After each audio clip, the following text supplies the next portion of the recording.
Juan steps off a bus into the sticky afternoon heat. The asphalt under his shoes radiates warmth, sticking slightly to his soles. Exhaust from passing cars curls around his legs, mingling with the scent of fried corn and dust from the cracked sidewalks.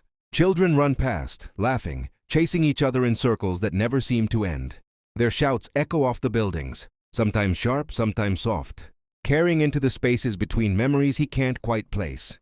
His backpack presses against his shoulders, heavy, almost alive, dragging him forward with every measured step. He pauses at a rusted metal gate, letting his fingers trace the ridges and dents. The metal is rough, cold under the sun, and yet familiar. He imagines himself here as a boy, imagining the streets in both halves of his life at once, overlapping, colliding. A bird lands on a nearby roof, its claws scratching tiles, then takes off. He watches until it disappears into the haze, wondering if he too could lift off and leave behind the weight of observation. He moves along the sidewalk, noticing everything: a cracked lamppost, a faded mural peeling like old paper, a stray dog that pauses to sniff at the curb before trotting away. Every sound seems magnified: the clatter of a tin sign swinging in the wind, the distant wail of a siren, the hollow thunk of a basketball bouncing somewhere behind a wall. He adjusts the backpack again, loosening the strap, then tightening it, as though finding the right fit might make the city feel less foreign. Sweat drips down his temples, and he wipes it absently on the sleeve of his shirt, leaving a damp streak that feels like a small, temporary mark of being present. At the corner, he stops. A street vendor calls out in a sing-song voice, offering mangoes and fried pastries. Juan hears it, but does not move toward it. He lifts his head and notices the pattern of laundry, hanging across a balcony above him, the rhythm of each shirt and sheet moving in the breeze. He imagines the hands that hung them there, the effort and care, and a memory from Brooklyn flickers. A neighbor folding clothes on a fire escape, humming softly. He exhales slowly, letting the overlap of past and present fill him. The house is quiet when he enters. The air smells of old wood, dust, and something faintly metallic, perhaps rust, perhaps memory itself.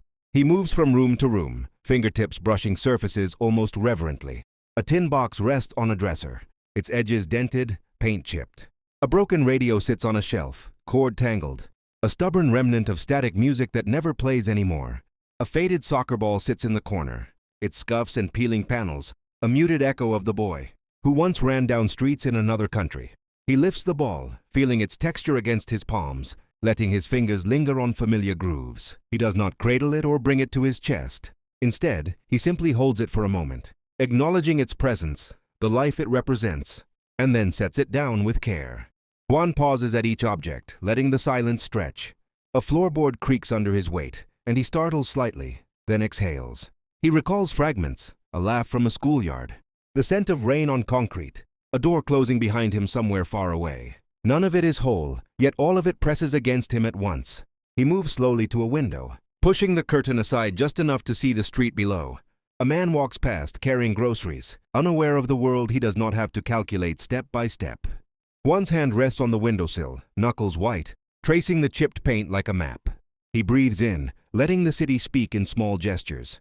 Distant voices, cars stopping and starting, a child's ball bouncing rhythmically. He sits on the edge of a low chair, backpack still on, feeling the weight settle not just on his shoulders but in his chest. Time stretches strangely, minutes feel like hours. The sun inching slowly across the room, shadows lengthening across the floorboards. He lifts his hand and lets it hover above the radio, then drops it. The objects remain, indifferent, as he considers how long he has been elsewhere, how long he has been moving between cities, rooms, streets, and yet always slightly out of place. A dog barks once somewhere outside, and the sound echoes, then fades. He exhales, listening to the quiet return, the way the house breathes around him, and waits, suspended, as if the city itself might speak back. Juan notices his reflection in the mirror, a face he recognizes yet does not fully own. The glass is slightly warped, edges mottled with tiny scratches that catch the afternoon light.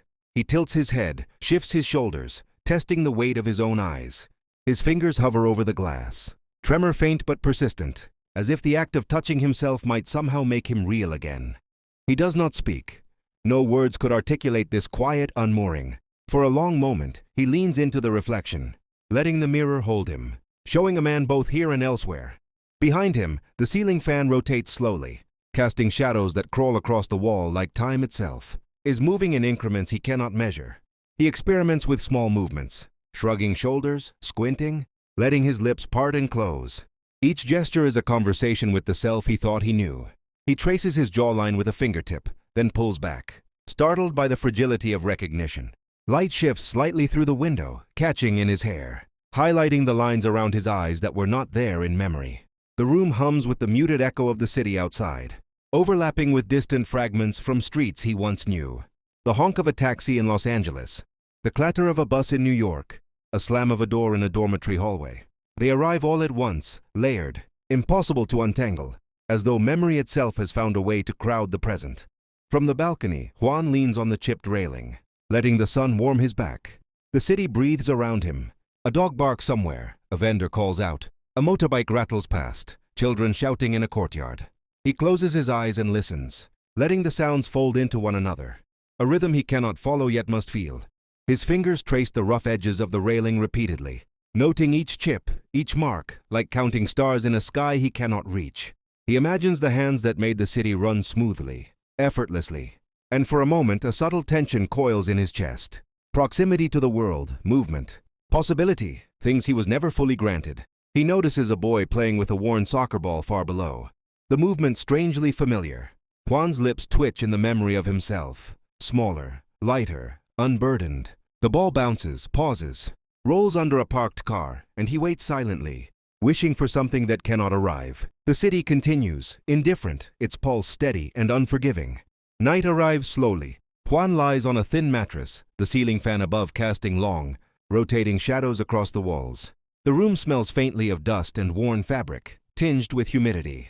He listens, distant voices, dogs barking, radio static somewhere down the street. His mind drifts through the years he lived elsewhere. Doors opened and closed without him. Gestures of a world that never accounted for his presence. He does not close his eyes. Instead, he studies the ceiling, tracing cracks like constellations, trying to find a map. A sigh escapes him, long, measured, almost imperceptible. He rolls onto his side, stretches an arm toward the wall, then pulls it back. Sleep comes unevenly, pulled by memory and absence alike.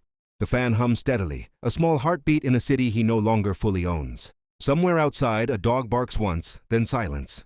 Juan exhales, listening to the quiet return. Suspended between streets he has walked and rooms he now inhabits, feeling both here and nowhere at once.